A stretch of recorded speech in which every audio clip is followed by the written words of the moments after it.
வணக்கங்க. நம்ப இதுக்கு முன்னாடி ஒரு வீடியோவுல வந்து உபரத்தினம்னா என்ன? அதனுடைய சப்சிக்வென்ட்டா டர்காய்ஸ் அப்படின்ற ஒரு உபரத்தினத்த பார்த்தோம். அதுக்கப்புறம் மறுபடியும் ஒரு சிறிய பதிவுல சந்திரகாந்த கல் அப்படின்ற ஒரு அற்புதமான ஒரு மைண்ட் ரிலேட்டடா ஒரு கல் பார்த்தோம். ஸோ இன்னைக்கு என்ன பார்க்கலாம்னா, அனைவருக்கும் தெரிஞ்ச ஒரு ஒரு உபரத்தினம் அல்லது ஒரு கிறிஸ்டல் ஸ்படிகம் அப்படின்னு சொல்லுவாங்க. இந்த ஸ்படிகம் வந்து சாதாரணமாவே எல்லாருமே பார்த்துருக்கலாம். இப்போ நெறைய கோயில்கள்ல ஸ்படிக லிங்கங்கள் இருக்கும். நமக்கு தெரிஞ்சவங்க நெறைய பேர் வந்து ஒரு ஸ்படிக மணி மாலை அணிஞ்சிருப்பாங்க. கோயில்கள்னு பார்த்தீங்கன்னா, நம்ம சாதாரணமா பார்க்குற கோயில்ல இருந்து முக்திநாத்து, காஞ்சிபுரம், சிருங்கேரி மடம் போன்ற கோயில்கள்லயும் இந்த ஸ்படிக லிங்கத்த வச்சு பூஜை செய்றத நம்ம பார்த்துருக்கலாம். பொதுவா ஸ்படிகம் அப்டின்னா என்னன்னு பார்த்தீங்கன்னா, இது வந்து ஒரு கிறிஸ்டல் கல்.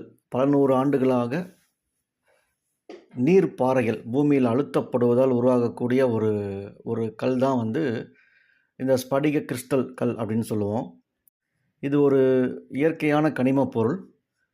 இது மிகத் தெளிவாக கண்ணாடி போல வெளிச்சம் ஊடுருவும் தன்மை கொண்டது. தமிழ்ல இது ஸ்படிகம், பளிங்கு, சுத்தமான கல் அப்படின்னு சொல்லுவோம். இது பார்த்தா வந்து வெளிச்சம் ஊடுருவும் தன்மையா இருக்கும். அதாவது டிரான்ஸ்பரண்டா இருக்கும். வெண்மையா இருக்கும் அல்லது நிறமற்றதுன்னு சொல்லிக்கலாம். குளிர்ச்சியான தன்மை கொண்டது. கையில வச்சு நீங்க அப்படி பார்க்கும்போது குளிர்ச்சியா இருக்கும். இது முக்கியமான ஒரு ப்ராப்பர்ட்டி என்னன்னு கேட்டிங்கன்னா, ஒரு மின்காந்த சக்திகளை சமநிலைப்படுத்தும் அப்படின்ற ஒரு ஒரு தன்மையில இது இருக்கும்.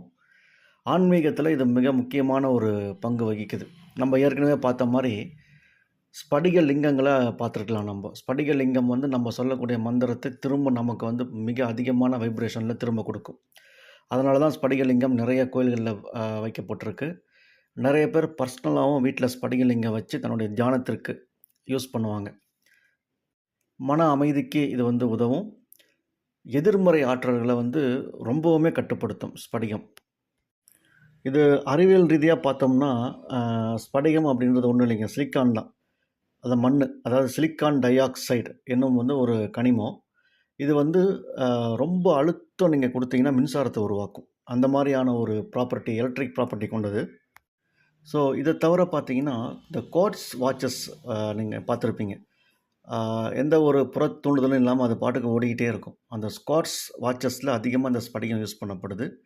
நெறைய எலக்ட்ரானிக் டிவைசஸ் அதே மாரி நம்ம சென்சார்ல வந்து அதிகமா ஸ்படிகம் தான் யூஸ் பண்றாங்க. எதனால அப்டின்னா, அது வந்து எனர்ஜி கண்டக்டர் ஸ்படிகம். ஸோ, அதனால வந்து இத அப்படி யூஸ் பண்றாங்க. ஆன்மீக ரீதியா நம்ம ஏற்கனவே பார்த்த மாரி, இது லிங்க வடிவிலயும், மணிமாலை வடிவிலயும் அதிகமா யூஸ் பண்ணப்படுது. ஆ மிக முக்கியமான கோயில்கள்ல அதிகமா லிங்க வடிவத்தில வந்து யூஸ் பண்றாங்க. ஆ இது ஸ்படிகத்த லிங்கமா வச்சு பூஜை செய்றதன் மூலம் அந்த அந்த வைக்கிற வீடே வந்து ரொம்ப பாசிட்டிவான எனர்ஜியா மாறும். ஆ எதிராளிகளுடைய கண்ணடியிலேருந்து தப்பிக்கிறது, கண்ணேறுலேருந்து நமக்கு பாதுகாப்பு குடுக்கறது, நெறைய நெகட்டிவ் எனர்ஜி சக்திகள நம்ம வீட்ல அண்டாம இருக்கிறது. இது எல்லாமே மிக சரியான ஒரு ஸ்படிகம் வந்து செய்யும். மிக சரியா பூஜை செய்தால். இதோட மிக முக்கியமான ஒரு பயன்பாடு என்னன்னு கேட்டீங்கன்னா, மனதில வந்து ஒரு கிளாரிட்டிய உருவாக்கும். கோபத்தை குறைக்கும். கான்சன்ட்ரேஷன் ஆற்றல் அதிகரிக்கும். இப்ப நம்ம மனதில வந்து பார்த்தீங்கன்னா, எண்ணங்களை குறைத்து ஒரு ஆல்ஃபா ஸ்டேட் அந்த மாரியான தியானத்தை விரும்புறவங்களுக்கு இந்த கிறிஸ்டல், அதாவது ஸ்படிக கிறிஸ்டல் வந்து பெரிதும் துணை செய்யும். இப்போ இத எப்படி பயன்படுத்துறதுன்னு பார்த்தீங்கன்னா, இப்போ நம்ம வந்து டைரக்ட்டா பூஜை அறையில வைக்கலாம்.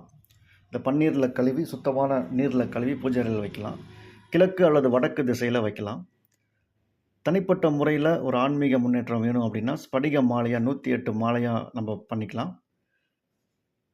தியானத்தில பயன்படுத்தலாம் மெயினா. அந்த 108 மாலை அத வச்சு நம்ம அமைதியான முறையில, அதோட துணை கொண்டு ஒரு குறிப்பிட்ட மந்திரத்த நம்ம சொல்லும் பொழுது, நம்ம அந்த மந்திர சக்தி வந்து சித்தியாகும். இத வந்து மனதில வந்து ஒரு பாசிட்டிவ் இன்டென்ஷனோட பயன்படுத்தணும். யாரையும் கெடுக்க நினைக்காம, நம்மளுடைய ஓன் ஸ்பிரிச்சுவல் குரோத்துக்காக மட்டும் இத பயன்படுத்த நினைக்கணும். அப்படி நினைக்கும் பொழுது நல்ல பலன் குடுக்கும். இது ஒரிஜினலா எப்படி பார்த்து வாங்குறது அப்படின்னா, இப்ப நெறைய டூப்ளிகேட்ஸ் வருது. கண்ணாடியே வந்து ஸ்படிகமா மாத்தி குடுக்குறாங்க. பொதுவா நம்ம நல்ல ஒரு ஒரு இடத்துல, ஒரு நல்ல அத்தரைஸ்டு சென்டர்ல வாங்கிக்கலாம். அப்படி வாங்கும்பொழுது, அத நம்ம கையில எடுத்து பார்த்தோம்னா, ஸ்படிகத்த வந்து லிங்கமாவோ அல்லது வந்து வெறும் ஸ்படிக கல்லாகவோ ராவா அப்படியே வாங்கினாலும் சரி, இல்லை வந்து 108 மாலையாக வாங்கினாலும் சரி, அதை கையில் வச்சு பார்க்கும் பொழுது ஒரு ஒரு ஒரு ஜில்னஸ், ஒரு குளிர்ச்சி தன்மையை நீங்கள் ஃபீல் பண்ணலாம். 2வது மிக தெளிவாக இருக்கும். தண்ணிக்குள்ளே ஒரு ஒரு ஒரு கல்லை போட்டிங்கன்னா தண்ணிக்குள்ளே அது இருக்கிறதே தெரியாது. அந்த அளவுக்கு ஒரு நிறமற்று இருக்கும். இன்னொரு வகை பார்த்தீங்கன்னா, 2 ஸ்படிகத்தை வச்சு மோதும்போது ஒரு ஸ்பார்க் ஒன்று கிரியேட் ஆகும். ஒரு ஒரு லைட்டாக ஒரு ஸ்பார்க் வரும். ஸோ அதை அடிப்படையாக வச்சும் நீங்கள் வந்து ஸ்படிகத்தை தேர்ந்தெடுத்துக்கலாம். ஸோ இந்த இந்த மாதிரியான ஒரு அமைப்பில் ஒரு ஸ்படிகத்தை தேர்ந்தெடுத்து ஒரு ஆன்மீக முன்னேற்றத்திற்கு நல்ல முறையில் பயன்படுத்திக்கலாம். இதை முழு நம்பிக்கையோடு பயன்படுத்தும்போது அந்த ஸ்படிகம் அப்படின்ற ஒரு கல் அப்படின்ற தன்மையை தாண்டி அது ஒரு சக்தியாக மாறுறத பல பேருடைய வாழ்க்கையில் நம்ம பார்த்துருக்கோம். ஸோ தேவைப்படக்கூடிய அன்பர்கள் மைண்ட் கிளாரிட்டி, கான்சன்ட்ரேஷன் பவர் வேணும் அப்படின்ற அன்பர்கள் இந்த ஸ்படிக மாலையை வாங்கி உபயோகப்படுத்தலாம். நன்றி.